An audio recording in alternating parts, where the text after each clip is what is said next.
You have the idea, the plan, and the drive, but no money to start? Here's how small business owners in Jamaica can actually get funding the right way. Most people think banks don't lend to small business, but that's not true. They just want proof.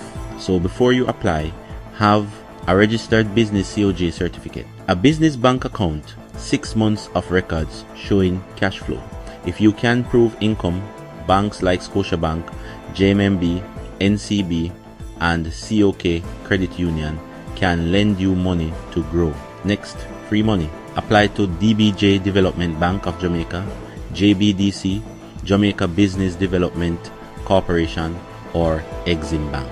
They have grants, mentorship, and low interest loans for Jamaican entrepreneurs, especially if you're in farming, tech, or manufacturing.